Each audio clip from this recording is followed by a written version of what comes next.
Bienvenidos, esto es El Ridículo de AMLO, es un programa donde analizaremos las frases y los comentarios más extraños, extravagantes, ridículos del presidente López Obrador en las conferencias de prensa, y para ello me acompaña Georgina Gagiola. ¿Cómo estás, Georgina? Muy bien, me da mucho gusto verte, Luis. Feliz año. Él se refiere al pueblo, pero ahora vemos que en realidad quiere decir los pobres y que los está utilizando para su conveniencia y para su estrategia política. Él podría aprovechar este debilitamiento de la ministra Yasmín para nombrar a alguien nuevo o a alguien nueva, pero pues no lo ha hecho y al contrario lo ha defendido, porque lo más importante para el presidente es no perder y no demostrar que se equivocó. Tantas víctimas, tantos lesionados para afectarlo a él claramente y a Claudia Sheinbaum, ¿no? Porque los opilotes, con todo respeto todavía dice, los opilotes salen, ¿no?, a utilizar este accidente para lastimarlos a ellos políticamente. De verdad, me parece terrible, me parece que hacen el ridículo nuevamente.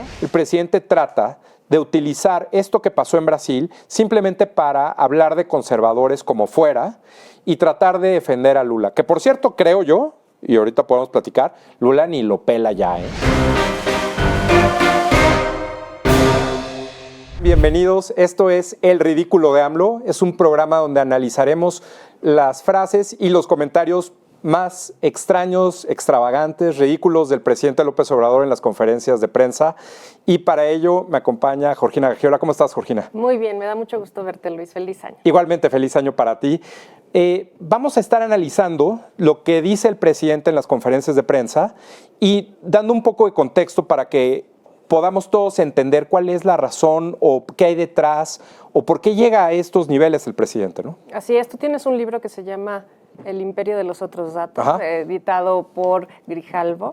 Y ha tenido mucho éxito, es el libro más comprado en Amazon todavía, y de eso tienes muchísimos datos que podemos compartir con nuestro auditorio, y de eso estaremos hablando en este programa. Sí, sobre todo, gracias por la mención, sobre todo lo que quiero que discutamos aquí, que veamos, es cómo el presidente llega a decir esas cosas desde Palacio Nacional, con la bandera, con el escudo, con el uso de recursos públicos, sin ningún costo y sin ningún problema. El presidente simplemente dice pues varias cosas que tenemos hoy, por cierto, 5 ejemplos que te voy a platicar de qué se van a tratar y los vamos a ir viendo uno por uno y los vamos a ir analizando. El primero que vamos a ver es cómo el presidente habla claramente de que su estrategia es generar más pobres. Es una estrategia electoral y lo acepta el presidente, lo cual pues a mí se me hace un poco exagerado y también es un poco ridículo. Terrible. Segundo, un poco lo que pasó, hay mucho material, ¿no? Ahora en vacaciones lo vimos, pero cómo el presidente habló sobre la captura de Ovidio y cómo también se refiere a la empatía con las familias de los militares que fallecieron en el operativo, que también sabemos si hay un antecedente. Tercero, cómo se refiere el presidente y cómo habló del caso de la ministra Yasmín Esquivel, que seguramente muchos de quienes nos ven saben que pues, se ha discutido sobre el plagio de la tesis y que bueno, pues sigue investigándose, pero también el presidente cómo defiende la honestidad que él dice y que sean buenas personas sin importar lo demás. Cuarto, un poco relacionado con ello, como la tragedia de la línea 3 del metro, el choque de los trenes, también le da al presidente el margen para hablar sobre la honestidad de Claudia Sheinbaum sin que eso la haga responsable de lo que sucedió, según el presidente. Y por último vamos a hablar también de lo que dijo el presidente sobre los sucesos en Brasil que se dieron a raíz de la victoria de Lula y los seguidores de Bolsonaro que no les gustó el resultado y que dicen que hubo fraude. Cosas que también pasaron en Estados Unidos y también vamos a hablar de eso aquí en México, ¿no? Entonces, ¿qué te parece si vemos el primer fragmento de lo que dijo el presidente sobre el caso de cómo el presidente trata de hablar de los pobres y una estrategia electoral para incrementarlos, porque eso es lo que le sirve al presidente? Vamos a ver. Y con toda franqueza les hice ver de que pues para transformarse necesitaba una base social y que además era uno muy feliz ayudando a los pobres. No hay nada que compense o que se equipare con la satisfacción que produce, la dicha que produce ayudar a la gente humilde, a la gente pobre. Ni todo el oro del mundo vale eso. Pero además, ayudando a los pobres va uno a la segura, porque ya sabe de que cuando se necesite defender, en este caso la transformación, se cuenta con el apoyo de ellos. No así con sectores de clase media, ni con los de arriba, ni con los medios, ni con la intelectualidad. Entonces, no es un asunto personal, es un asunto de estrategia política. Pues tristemente que los pobres se hayan convertido, bueno, ya un poco lo sabíamos, pero ahora ya lo ha dicho él, los pobres se han convertido en una estrategia personal, habla de que le da mucha dicha ayudar a los pobres, pero realmente porque es una estrategia personal y cuando se necesita el apoyo, pues ahí están. Y obviamente habla de que no hay apoyo de otras clases, de los medios de comunicación ni de los intelectuales. Entonces, pues esto nos habla que realmente utiliza al pueblo y de esa manera entendemos más, en mi opinión, el discurso que tiene sobre cuando habla del pueblo, cuando habla de los fifís, cuando hace estas divisiones entre nosotros mexicanas y mexicanos. Fíjate, yo creo que ahí el tema, lo dices bien, ¿no? Es una estrategia de él. Y él dice, entre más pobres, mejor defensa de lo que él llama la transformación. Es decir, lo que él ha bautizado como transformación. Ya sabemos, la independencia, la reforma, la revolución y ahora su movimiento que claramente yo te diría que hasta ha quedado por debajo de sus propias expectativas, lo que él pensaba que iba a lograr para este momento. Y de plano decir, bueno, es que a mí me da mucho gusto ayudarles porque al momento en el que yo los necesito, es decir, cuando necesito apoyo, cuando en las encuestas lo aprueban, que es la misma encuesta que siempre ponen, que en las marchas, o lo que se necesite para defender la transformación, es decir, para votar por él o por los candidatos de su partido, candidatos o candidatos de su partido, entonces ahí sí entra esta parte. El presidente ha mencionado, la palabra más mencionada en las conferencias es pueblo. Rebasó por mucho en algún momento corrupción. Corrupción fue al inicio la palabra más mencionada y después fue pueblo. Y el presidente ha insistido o ha tomado como base esta discusión sobre el pueblo como para tratar de decir que el pueblo lo apoya, que el pueblo está detrás del movimiento o que además cuando necesita pelear con alguien a quien quiere criticar, en este caso lo que decía, los intelectuales, las élites, como lo quiera definir, el pueblo está detrás de él y que él es el emisario del pueblo. Ahora, tú y yo sabemos que entonces esta estrategia se ha basado en el uso de programas sociales, claro, en darles becas, en darles dinero. Hay algunos sectores en los que yo estoy de acuerdo, por ejemplo, la ayuda a los adultos mayores, etcétera, ¿no? O discapacitados, etcétera. Pero también hay programas en donde no sabemos bien a bien quién los recibe. Yo creo que ninguno de los padrones está actualizado, ¿eh? No sabemos la política pública, que más bien no hay política, no hay política pública detrás, no sabemos qué programas, cuáles son sus extensiones, cuáles son sus resultados, sí, no hay transparencia. Entonces, la verdad es que esta estrategia electoral básicamente está, bueno, la base es dar dinero al pueblo, a quien, no al pueblo, a los pobres, porque todos somos el pueblo. Entonces, él se refiere al pueblo, pero ahora vemos que en realidad quiere decir los pobres y que los está utilizando para su conveniencia y para su estrategia política. Y te voy a decir algo que también tiene que ver con esto, que él pensaría que es suficiente dar dinero para tener el apoyo garantizado. Pero en la revocación de mandato, en el año pasado, cuando el presidente peleó que la gente votara para que se fuera o el presidente, en este caso el presidente López Obrador, se retirara si se alcanzaba cierto porcentaje, exacto, en fin, y no se alcanzó el porcentaje necesario de participación, la gente que votó, primero tuvieron que modificar la campaña, no la ley, pero sí la campaña, diciendo que era un refrendo del presidente para tratar de que la gente fuera a votar para que se quedara, pero eso no era lo que se estaba votando. Sí, no. Se estaba votando si se iba, no si se quedaba, exacto, o se mantuviera más tiempo. Entonces, esa votación tuvieron todos los funcionarios, ahí están las denuncias, ahí están los videos, ahí está todo, los gobernadores, los presidentes de los partidos en los estados, el propio presidente de Morena, de Morena, no de los partidos, de Morena y quizá de los aliados, tuvieron que movilizar. Y por movilizar es a la buena y a la mala, acarreándolos, dándoles dinero, amenazándoles que les quitarían estos apoyos como programas sociales para que fueran a votar. Y apenas rebasaron los 15 millones de participantes.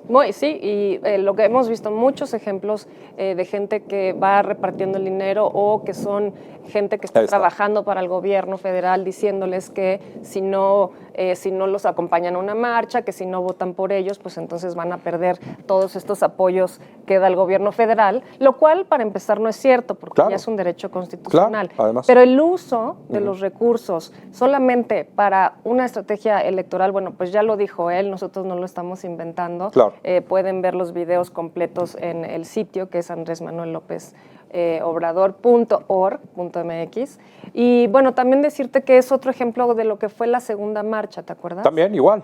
O sea, tenían que movilizar a fuerza. No hay cómo garantice que todo este dinero que se da les permita por sí solos a estos votantes o a este pueblo, a estos que supuestamente apoyan la transformación, que tengan esta idea de naturalmente ir a votar. Tienen que de cualquier forma movilizarlos ese día. Entonces, de nada sirve que ellos les estén dando este dinero en términos electorales si el día de la elección no vuelven a darles dinero otra vez o si no, los tienen que amenazar. Y yo creo que esa parte es algo que el presidente pierde de vista porque de cualquier forma los programas sociales no le van a alcanzar. Le pueden, repito, apoyar en algunas encuestas para decir que el presidente está muy bien, que la aprobación está bien. Esa es realmente la razón de la aprobación, que esté entre 50 y 60, dependiendo de la encuestadora. Son los apoyos sociales, el dinero que se le da a la gente. Fuera de eso, no le alcanza para otra cosa. Entonces, pues a lo mejor el presidente cree que ese 60% que tiene ahorita de aprobación le va a alcanzar para que se transmita directamente a quien sea la candidata o el candidato de Morena en las elecciones de 2024. Y eso es un poco lo que nos está diciendo. Entre más grande sea esa base, más apoyo potencial podemos tener. Y es una estrategia que utilizó en la Ciudad de México cuando fue jefe de gobierno, el entonces Distrito Federal, y ahora la utiliza a nivel nacional. Pero además también una estrategia dictatorial, porque con ello se hace del control de la voluntad de la gente, ¿no? Entonces utiliza el dinero en efectivo para comprar los votos, para comprar su apoyo, ¿no? Y con eso mantenerse en el poder o la transición del poder que quiere hacer de la Cuarta Transformación, ya sea con Claudia Sheinbaum o con alguna de sus corcholatas. Sí, yo creo que lo que vamos a ver, y creo que ha sido una tendencia en todo este último año del presidente López Obrador, es que de repente ha soltado ideas, argumentos, frases que se le salen, porque hay claramente un alto grado de improvisación en las conferencias, y se ve. Pero este grado de improvisación lo lleva a decir cosas que a lo mejor está pensando, pero ya no sabe distinguir o no puede distinguir entre si lo debe decir o no lo debe decir, o sea, se envalentona simplemente y lo suelta, que eso es un poco lo que pasó, me parece, con esta aclaración. A mí me parece que su cinismo lo deja en ridículo, ¿no? Porque realmente nos hace saber lo que piensa, pues sí, y cómo utiliza a la gente para su beneficio personal, porque realmente la Cuarta Transformación no nos ha traído nada bueno. Lo único que ha hecho ha sido repartir dinero para mantenerse en el poder. Sí, y todavía falta que el presidente pueda demostrar, sobre todo, logros que él prometió, que no ha cumplido, y que además, pues lo único que va a tratar de hacer, como en otros presidentes en otros lugares, proyectar hacia el futuro que esto que no se pudo lograr ahora se pueda lograr posteriormente. Creo que esa parte el presidente nuevamente también, y creo que con esto podemos llevarlo al siguiente tema, el presidente no muestra empatía. Esta cuestión de que diga el presidente que le da alegría tener una base social más grande, porque entonces los puede ayudar más, que es decir, les puedo dar más dinero y por tanto ellos me pueden devolver en votos ese apoyo, muestra que no tiene empatía por realmente lo que a la gente le está afectando. Claro, dice, no es personal, es estrategia electoral. Es una estrategia electoral que, bueno, pues ya bueno. sabíamos, pero pues el presidente nos lo recuerda, ¿no? Así es. Y sobre todo esto que te decía de la empatía, creo que también hay otro ejemplo que ha sucedido en varias ocasiones, pero que tiene que ver en este caso con lo que pasó en el operativo que capturaron o en donde capturaron a Ovidio Guzmán, el hijo del Chapo Guzmán. Y esto que demuestra el presidente con la relación que tiene con el apoyo de pues, la base electoral que se incrementa por el número de pobres, tiene que ver también con una falta de empatía del presidente, me parece, con las clases más o menos desfavorecidas, más desfavorecidas, perdón, que en realidad aquí el tema es cómo el presidente no muestra empatía con la situación económica de tanta gente que además pues claramente se ha empeorado en este gobierno. No porque les den un poco de dinero ya su situación está resuelta, ni mucho menos, al contrario, me parece que el hecho de que haya más pobres en esta administración, que el presidente no lo discuta, pero pues claramente eso genera un problema y el presidente no lo está resolviendo. Es nada más una cuestión, ya vimos, para su propio beneficio en términos electorales. Pero esta empatía ha sido una constante, esta falta de empatía ha sido una constante en el presidente. No tiene cómo conectar de una forma favorable con gente afectada. Y hay un ejemplo, me parece, donde lo refleja muy bien y fue justo en el operativo en el que capturaron a Ovidio Guzmán. El presidente López Obrador no muestra una real preocupación por los familiares de los militares que fallecieron en el enfrentamiento, que además ha sido uno de los más violentos, en donde más militares han fallecido en un encuentro con las organizaciones criminales. ¿Por qué no vemos cómo lo dijo y regresamos a platicar? Lamentamos mucho la pérdida de vidas, desde luego de quienes perdieron la vida en el cumplimiento de su deber. Soldados y miembros de la Guardia. Y también lamentamos todas las pérdidas de vidas de los seres humanos que el día de ayer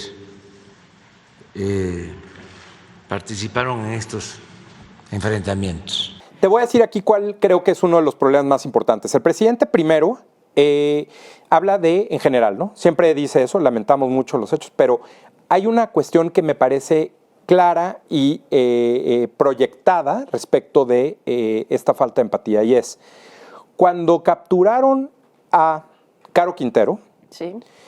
el helicóptero en el que viajaban 14 marinos se cayó. Dicen que por falta de gasolina. Sí. Podemos platicar todo un programa de esa situación y de la duda que se genera respecto de ello. Pero en todo caso, murieron en ese operativo 14 marinos. El presidente no fue al funeral de esos 14 marinos. Él es el comandante en jefe de las Fuerzas Armadas, no asistió a ese funeral. Ahora que fue el operativo contra Ovidio, 10 soldados y de la Guardia, entre militares del Ejército y la Guardia, murieron también en los enfrentamientos que vimos, que fue muy violento, que además el presidente López Obrador había dicho que en 2019, cuando se dejó libre a Ovidio, cuando lo agarraron y lo soltaron, decían que lo habían hecho para evitar una masacre. ¿Qué es una masacre para el presidente? ¿Cuál es la definición?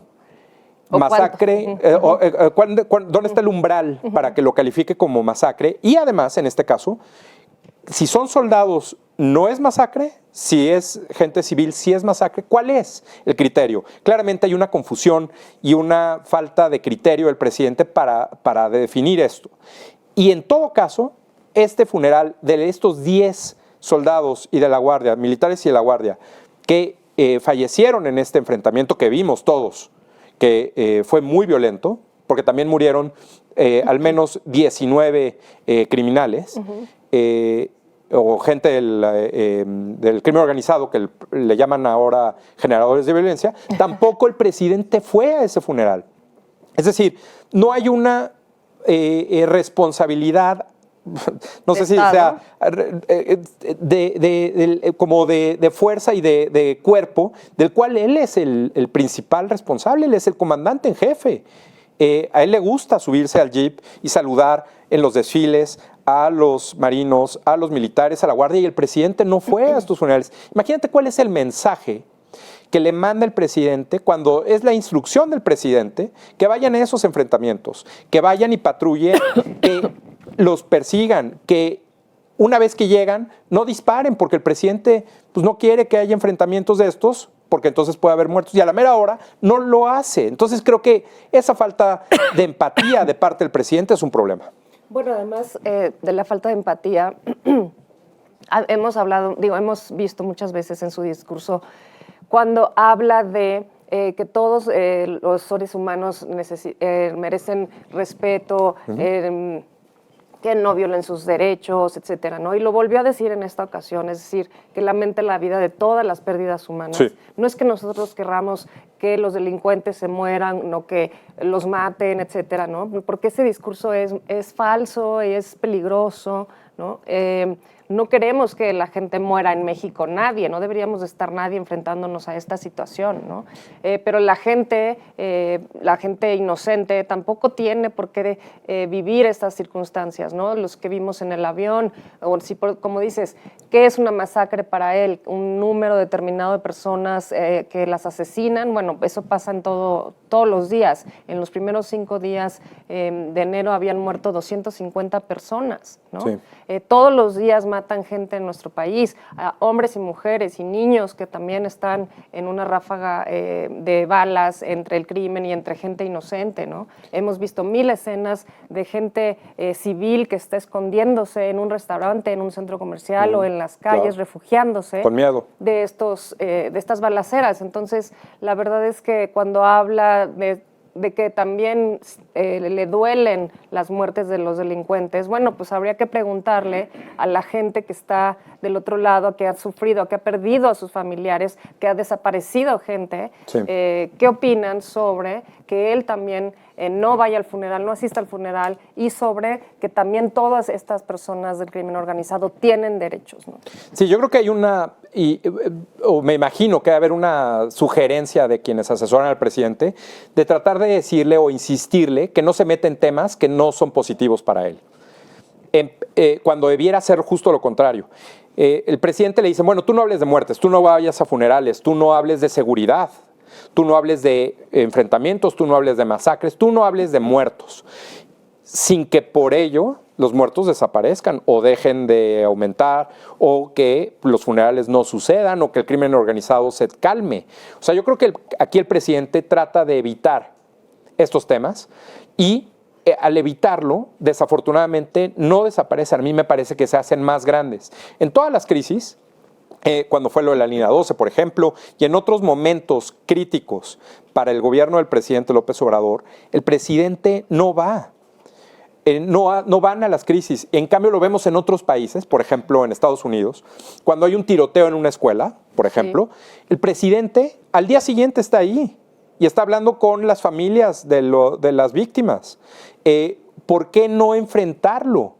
Esto es falta de empatía. Bueno, es falta de empatía y también aparentemente se rumora, ¿no?, que también es un acuerdo con los cárteles, ¿no? Hemos visto también imágenes suyas compartiendo. Pero no le quitaría nada a ir. O sea, sí, está bien que tenga el acuerdo con los criminales, pero ¿por qué no va al funeral de los soldados? Pues porque probablemente a los criminales no les haría gracia, ¿no? Y eso sí lo hemos visto, todos en México hemos visto esas imágenes de que está compartiendo una comida, de que gente allegada suya está compartiendo igual desayunos o tacos o un saludo en una camioneta. Es decir, sabemos que hay una complicidad, ¿no? Y este operativo, aprovechando la visita de Joe Biden, el presidente de Estados Unidos, este operativo, bueno, pues nos acabamos de enterar que Ovidio Guzmán, el hijo del Chapo Guzmán, no tenía una orden de aprehensión en México. No la tiene, no. Es una orden de aprehensión de Estados Unidos, con una orden, bueno, con una solicitud de extradición. Y entonces, pues no, la justicia mexicana no lo estaba buscando a Ovidio. Sí. Entonces, cuando él niega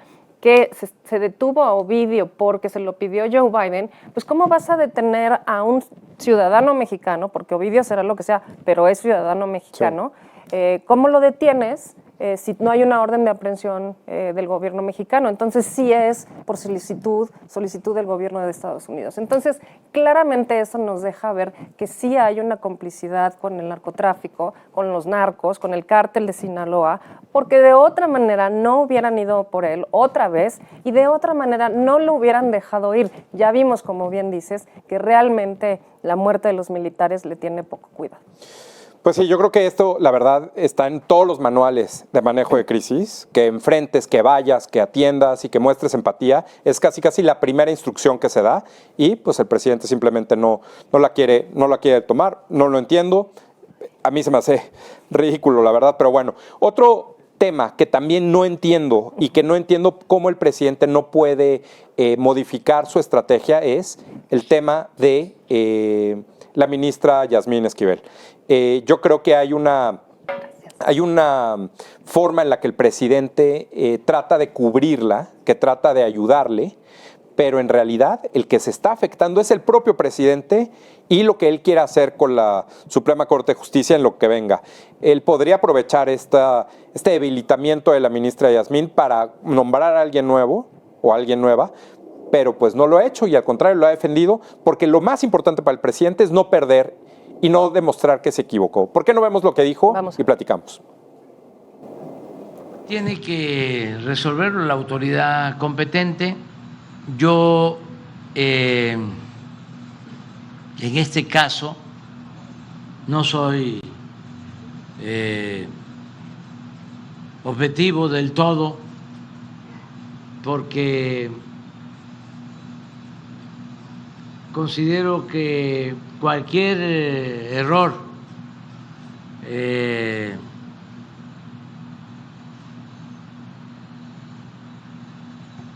anomalía cometida por la ministra Yasmín cuando fue estudiante, cuando presentó su tesis de licenciatura, es infinitamente menor al daño que han ocasionado a México Krause y el señor que hace la denuncia. Sí, no, bueno, infinitamente menor el daño. Es ministra de la Corte, plagió su tesis. Ya vimos que hubo una tesis antes, la UNAM está haciendo la investigación. Si Sarita Dulce estuviera aquí, nos diría, está mintiendo, obviamente. La verdad es que es increíble cómo las cosas más terribles, más vergonzosas, él está dispuesto a defenderlas a cambio de cubrir a su gente, sí, a la gente que, por cierto, lo apoya con un voto en la Suprema Corte de Justicia, o ya veremos en el siguiente bloque, por ejemplo, los apoyos que le da a Claudia Sheinbaum o a quien sea. No importa lo que hagan, los apoya. ¿Por qué? Bueno, pues porque vimos al principio, sí, que le traen este respaldo de la gente, ¿no? La verdad es que plagiar una tesis es hacer trampa, punto, ¿no? Es escribir lo que alguien, es ponerle tu nombre a un trabajo que alguien más hizo, ¿no? Y las definiciones de la Corte son muy importantes. El voto de Yasmín, de la ministra, claro, Yasmín Esquivel, pues son muy importantes. Claro. Al final, en el Poder Judicial, lo que dicen los ministros es lo que queda, claro, ¿no? A pesar de la democracia. Estas 11 personas deciden lo que queda, cuál va a ser la ley, etcétera, cuál es el camino que toma el país, y que haya plagiado su tesis violando la ley cuando estudió Derecho. Mira, yo creo que este caso de Yasmín Esquivel va a quedar como uno de los mejores ejemplos de cómo manejar mal, o al revés, o erróneamente, por -1, una crisis. No solo lo que dice el presidente, que ahorita regreso a eso, sino cómo la ministra contestó sobre el tema al inicio, cómo trató de decir que la habían plagiado, pero en inverso, ¿no? Que la tesis a ella se le había ocurrido la idea desde antes, en fin, una serie de cosas, y que había supuestamente un documento donde la persona que tiene la tesis similar a la de la ministra Esquivel había denunciado o aceptado que él había plagiado. En fin, todo muy mal manejado desde el inicio.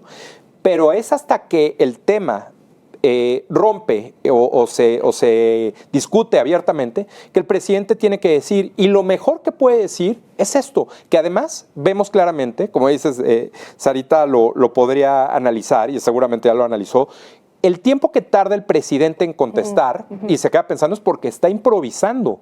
No hay ni siquiera una idea preconcebida de su equipo, que bueno, pues el presidente no está solo, aunque parezca a veces, el presidente no está solo, que dijeran, tenemos que decir esto entre todos y vamos a defender o vamos a argumentar o vamos a discutir este tema todos con la misma idea. No, el presidente busca, de alguna forma, es algo que no es exclusivo de este tema, comparar el peor escenario posible de todo contra lo que está sucediendo. Y entonces, al decir, esto que hizo la ministra no se compara con lo que él quiera comparar, pues sí, no se compara, porque pues siempre vas a poner el peor escenario. Pero no es exclusivo de esto. Lo ha hecho, por ejemplo, con la pandemia. En la pandemia, cuando hablábamos de la curva que se aplanaba, no sé si te acuerdas que ya él decía que se estaba aplanando, el presidente y López-Gatell, el subsecretario de Salud, decían, es que a ver, o sea, se está aplanando, pero tomemos en cuenta que no estamos como en Italia. No, bueno. ¿No? No. Entonces, no estamos tan mal como eso, ¿no? Este enfrentamiento estuvo grave, pero pudo estar peor porque pudo haber habido más muertos. Y así con todo. Entonces, siempre es tratando de decir cuál es el peor escenario para comparar y entonces la gente se imagina, según él y su equipo, un escenario catastrófico. Cada quien se imagina el peor escenario.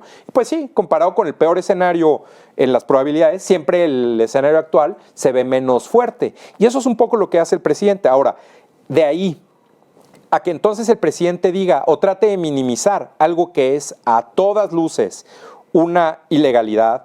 Y sobre todo me parece, imagínate que un caso que tú estás peleando legalmente o tu empresa o lo que tú quieras, llega a la Suprema Corte.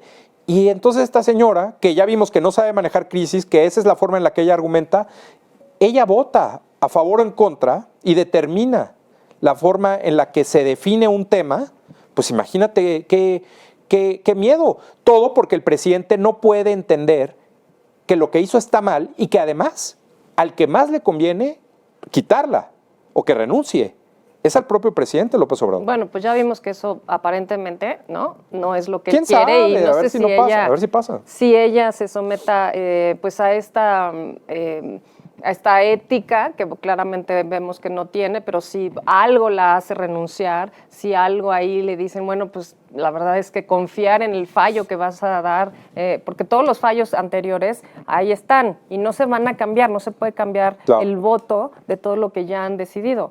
Pero en el futuro, como bien dices, el fallo de ella, ¿qué nos va a dejar a nosotros? ¿Cómo vamos a confiar en ella, no? En la Corte en general. O sea, porque no solo es la UNAM o la Facultad de Derecho o la FES Aragón, no. Es también la Suprema Corte y su credibilidad ante lo que venga, dado que, ya vimos, deja tú, olvídate si el plagio no, si, ok, es una cosa. La forma en la que la ministra argumentó y yo te diría, todavía peor, esto que acabamos de ver el presidente, que es la forma en la que el presidente la defiende, es una forma, como es la misma forma en la que defiende otros temas que le afectan, tratando de minimizar y comparar con el peor escenario, el presidente está aceptando que esto estuvo mal. Claro, pero además a mí me parece que nuevamente hace el ridículo al defender esto que es indefendible, ¿no? La ilegalidad.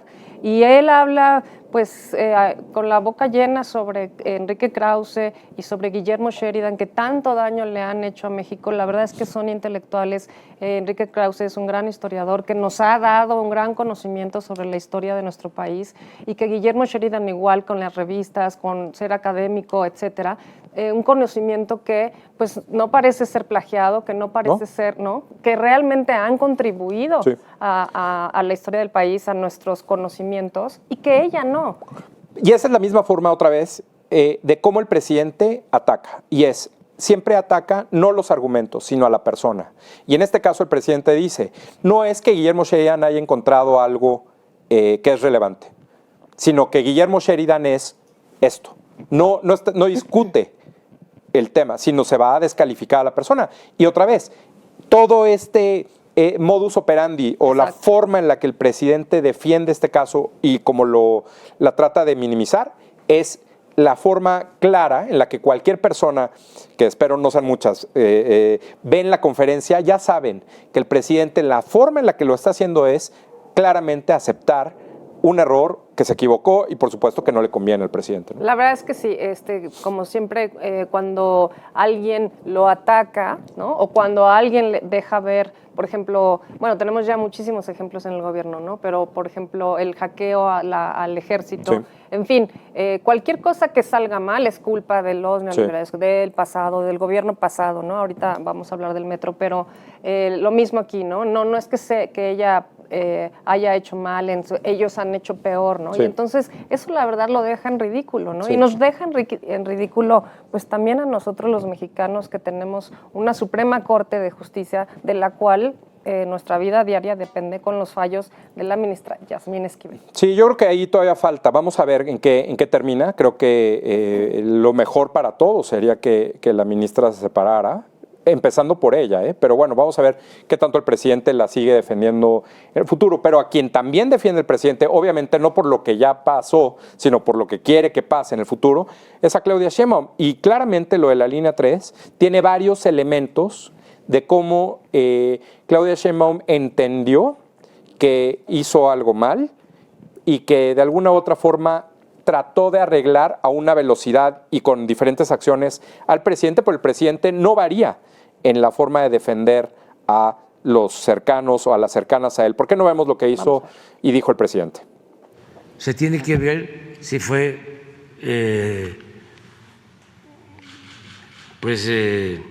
falta de mantenimiento, si se debió a una falla eléctrica, a un acto premeditado.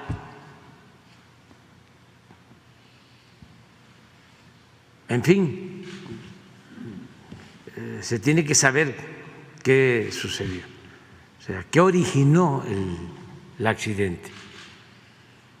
Y sí, también quiero aprovechar, porque se alborotan los sopilotes, con todo respeto.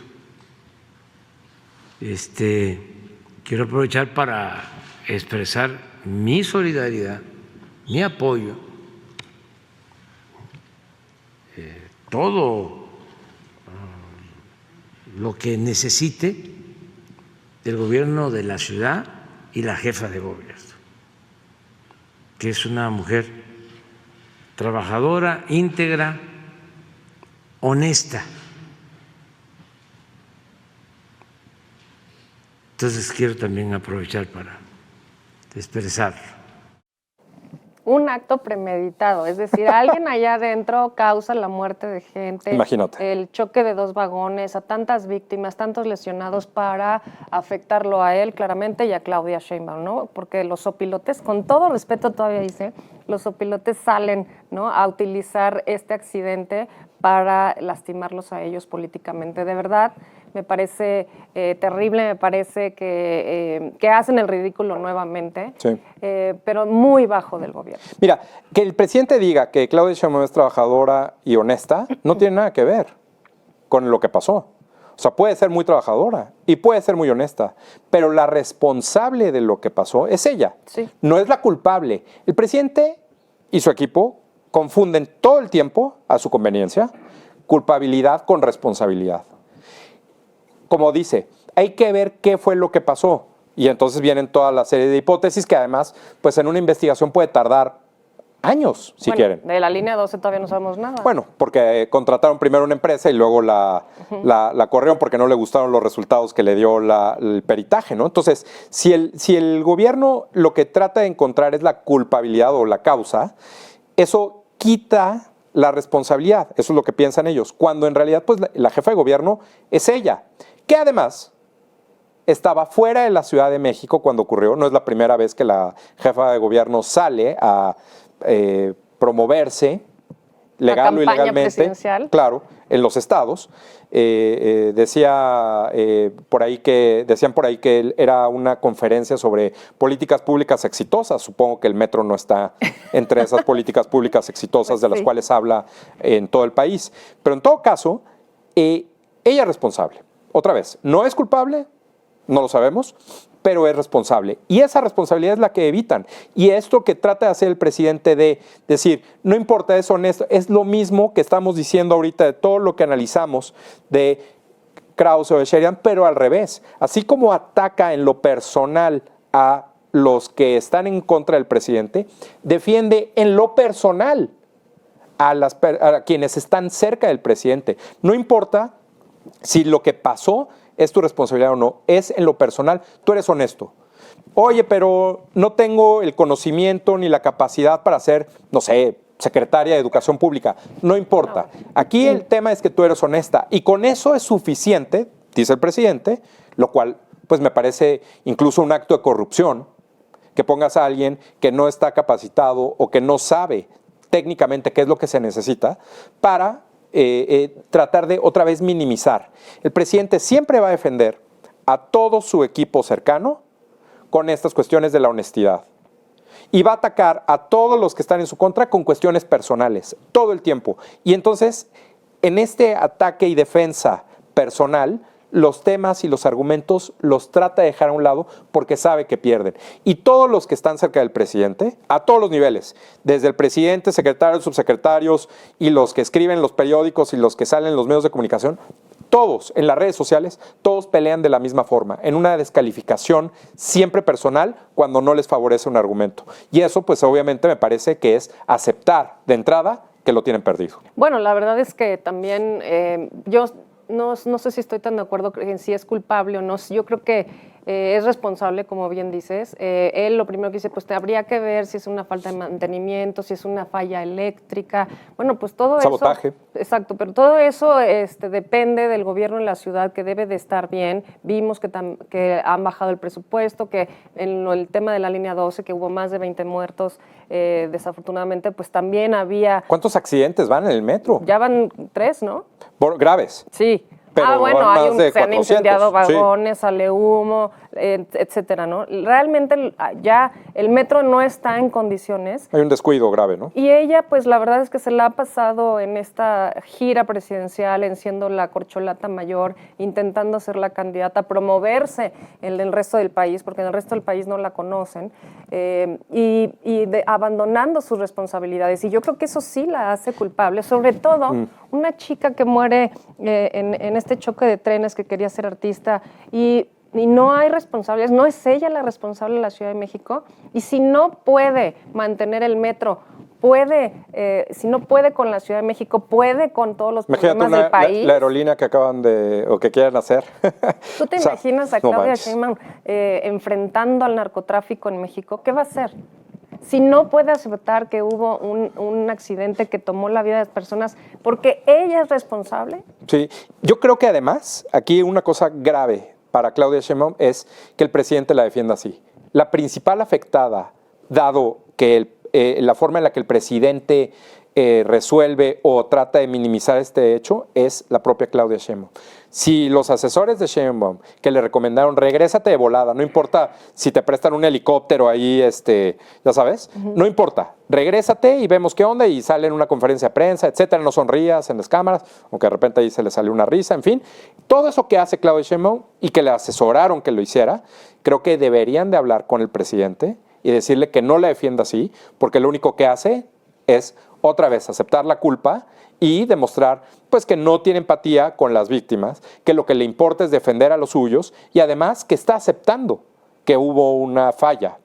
Y esta falla pues simplemente se arregla, dice el presidente, con recordar desde su punto de vista que es honesta, que claramente es un juicio personal. No, pues a mí no me parece tan honesta. Ya de entrada está violando la ley electoral, anticipándose a las elecciones, y eso ya habla de su honestidad y de, bueno, hemos visto que también en el manejo de los recursos, si quieres no nos metemos en otros temas ahorita, de los recursos del mantenimiento del metro, tema, sí. ¿No? Pues claramente hay estas fallas porque usan los recursos para otras cosas, sí. ¿No? Y claramente para esta plataforma electoral que necesita para darle nuevamente a los pobres dinero para conseguir siempre, en momentos de crisis, su apoyo. Sí. Y es lo mismo que hace Claudia Sheinbaum.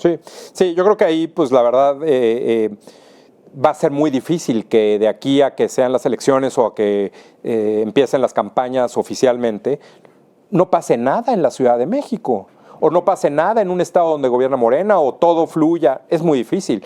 Justo gobernar es gran parte, lidiar con todos estos temas constantemente.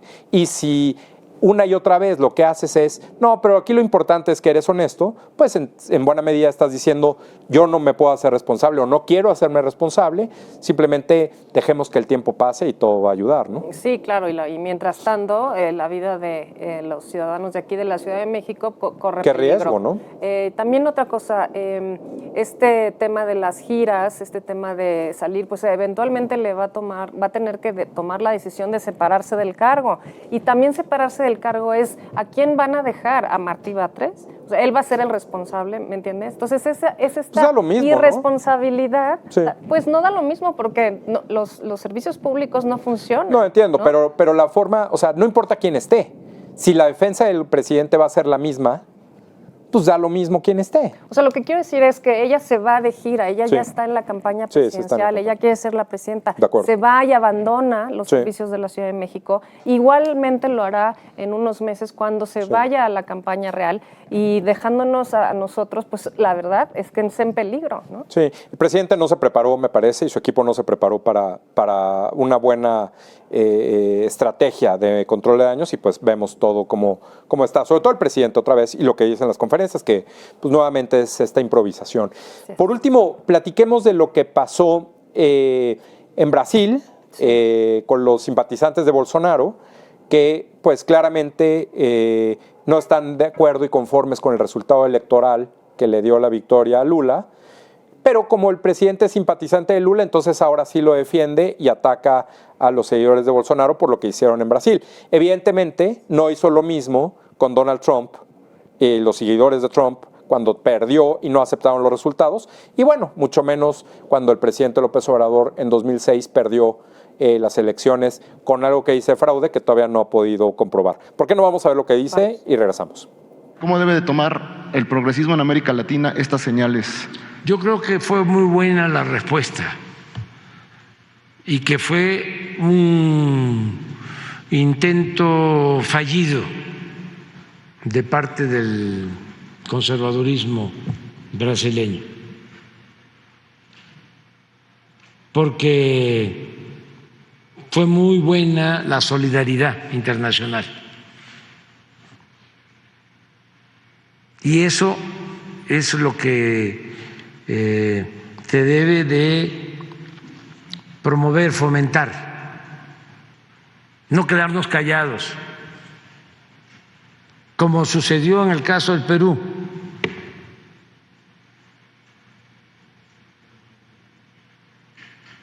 Es que no es posible que el pueblo elija y una minoría, por intereses económicos o políticos, implemente un golpe de Estado o una destitución que no necesariamente ahora se hace mediante el ejército, como era antes. Como era antes, dice el presidente. Pero mira, aquí lo que yo no entiendo es que dice el presidente que no es justo que una minoría haga un golpe de Estado. Lo que pasó en Brasil no fue un golpe de Estado. Lo que quiso hacer Pedro Castillo en Perú sí era un golpe de Estado, un autogolpe. Y yo no sé también si él se acordaba de lo que hizo una minoría en contra de la decisión del pueblo en 2006, cuando el presidente perdió las elecciones por poquito, pero perdió. Sí. Entonces yo creo que aquí el presidente trata de utilizar esto que pasó en Brasil simplemente para hablar de conservadores como fuera y tratar de defender a Lula. Que por cierto, creo yo, y ahorita podemos platicar, Lula ni lo pela ya, O sea, Lula, el presidente le hace fiestas a Lula y Lula ya está en otra cosa. El progresismo de la izquierda en Brasil sí es muy diferente a lo que el presidente López Obrador representa e impulsa en México, muy diferente, y además, pues claramente es algo que trata simplemente de simular una especie de izquierda latinoamericana, que creo, repito, del presidente López Obrador no es parte de eso. Bueno, yo lo que te diría primero es que tenemos unos principios de política exterior que para él a veces funcionan y a veces no. Y uno de ellos es pues el no intervenir en No, los siempre asuntos. funciona, pero a veces lo sigue y a veces no. Exacto. Sí, de acuerdo. No funcionan para él, Sí, ¿no? sí, Para sí. su discurso. Y ha opinado en muchas ocasiones de otros gobiernos, Sí.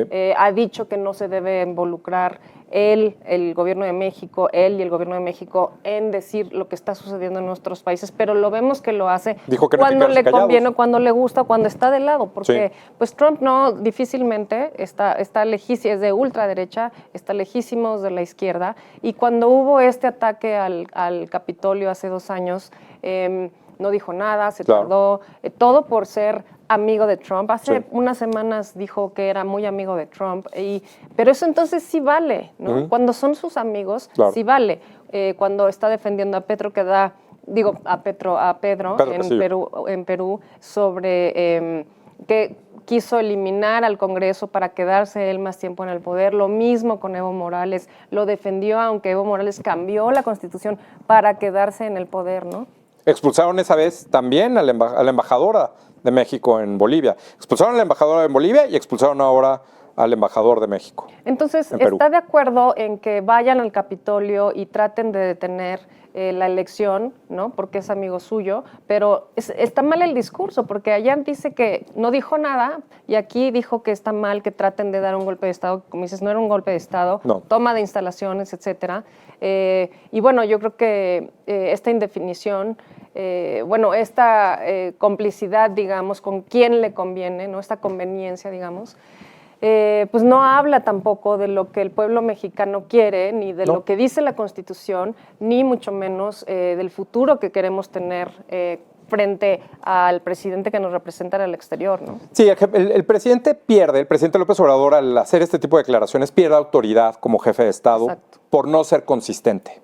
El mensaje que le da a diferentes mandatarios en otros países es que dependiendo cómo él perciba la situación, los va a defender o no, va a hablar o no, se va a meter o no.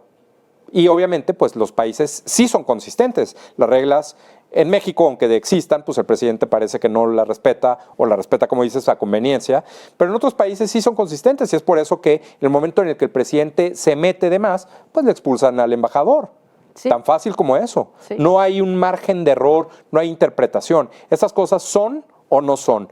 Y el presidente en este tipo de cosas de la política exterior ha tratado, y me parece cada vez con menos fuerza, de rescatar esta idea de una izquierda latinoamericana, que él pueda ser uno de los líderes o el líder de la izquierda por el tamaño de México y la importancia de México histórica, la cercanía, en fin. Pero claramente con estas cosas, al dar este tipo de declaraciones ridículas, pues la verdad es que se debilita. Y eso, otra vez, no lo ven sus asesores. Esto parecería que le da al presidente el poder de escoger cuándo sí, como dices, y cuándo no meterse. Eso podría parecer que el presidente es más poderoso, pero en realidad es un presidente más frágil, porque no es consistente con una política exterior, no la mexicana. Olvídate del artículo 82 de la Constitución que todo el tiempo repite en las conferencias. No, Sí. que hable y que sea consistente con los demás países, que ellos sí saben cuándo los molestan, cuándo no, cuándo se exceden y cuándo no. Entonces yo creo que esa parte es un costo que nuevamente está derivándose de las conferencias y las declaraciones. Sí, por ejemplo, también lo vimos en el ejemplo de la invasión de Rusia a Ucrania, Ajá. que nunca tomó realmente parte en contra de Vladimir Putin, criticando su decisión de invadir a Ucrania, y que ha sido gran parte del problema de esta falta de suministros, de la inflación en el mundo, Sí. porque no quería hablar mal de Putin. Sí. Luego, a través de la ONU sí condenó la invasión y tal, pero él no. Sí. ¿no? Y entonces lo que dices es que no tenemos un presidente que nos represente en el exterior, que pareciera como si no fuera importante. Y ya lo vimos ahora en esta visita de Joe Biden y del primer ministro de Canadá, Justin Trudeau, porque toma decisiones sobre, por ejemplo, el sector energético, Sí. ¿no? Cuando está dentro de el tratado de el TEMEC, que es el libre comercio, nuestro tratado de libre comercio, y que está obligado a cumplir lo que firmaron y no quiere que vengan compañías privadas o cierra compañías privadas del sector energético. Y ya vino Canadá, fue muy duro, y Estados Unidos a decir, oye, somos socios y pues tienes que cumplir lo que firmaste. Claro. No es que solamente tú decidas lo que tú quieras y una idea errónea sobre el litio, Sí. sobre hacia dónde debe ir la competencia de las compañías que dan energía, ¿no? La verdad es que esta falta de política exterior, el creer que el mundo es solamente en el que él vive, pues realmente nos ha llevado a muchísimos errores que estamos padeciendo hoy en día. Y repito, aquí el tema es, parecería que el presidente tiene más fuerza porque lo dice y puede tomar la decisión que él quiera a capricho, pero en realidad eso lo debilita más porque estamos hablando de la ley y estamos hablando de un funcionario público que solamente puede hacer lo que está puesto en ley, no lo que se le ocurra, no es Exacto. el poder. Y esta idea equivocada que tiene el presidente del poder, pues en realidad lo debilita más. Yo creo que eso es algo que alguien le tiene que decir. Si no, aquí se lo decimos. Déjame decirte, y por último, para terminar, que la verdad es que revisando todas las conferencias de prensa en estas vacaciones y las que ha dado el presidente, que ya lleva más de 1000, por cierto, nosotros en Spin llevamos el conteo de lunes a viernes, las conferencias conducidas por él. El momento en el que saca un artículo en el Universal donde hablaba de las 1000 conferencias, al par de horas, 3 horas, la Presidencia de la República validó con un comunicado nuestro conteo, así que estamos bien en nuestro conteo de Spin, entre otros conteos que Muchas estamos bien. felicidades, es Aquí, un trabajo enorme. Yo creo que esta parte fue muy complicado encontrar realmente de todo lo que ha dicho el presidente, cuáles serían los ridículos más notorios o más escandalosos. Y estos que escogí y que hemos analizado, la verdad es que nos da para seguir y el presidente cada vez más lo veo diciendo cosas que, no, olvídate que sean ridículas, la verdad es que de alguna otra forma lo debilitan a él mismo, todo por tratar de defender una causa o simplemente por improvisar. Y yo creo que eso es un problema para él. No, y la verdad es que se ve ridículo, ¿no? Me estaba acordando ahorita cuando pone la canción de Chicoche y dice, uy, qué miedo, ¿Qué tal? ¿no? Cuando viene, pero ¿qué tal? ¿No? Así lanza un operativo. No, bueno, hasta fue a verlo al Exacto. aeropuerto, ¿no? Exacto. Bueno, en fin, ¿no? Todas estas ridiculeces que vienen desde la presidencia, que las vemos todos los días y que desafortunadamente pues nos llevan por un mal camino y que nos sigue afectando todos los días este tipo de decisiones. Sí, esto es lo que vamos a seguir viendo. Vamos a estar cada semana analizando el ridículo de AMLO en las conferencias de prensa. Te agradezco No, al contrario. que hayamos platicado y nos vemos la próxima semana. Claro que sí, Luis, con mucho gusto. Muchas gracias.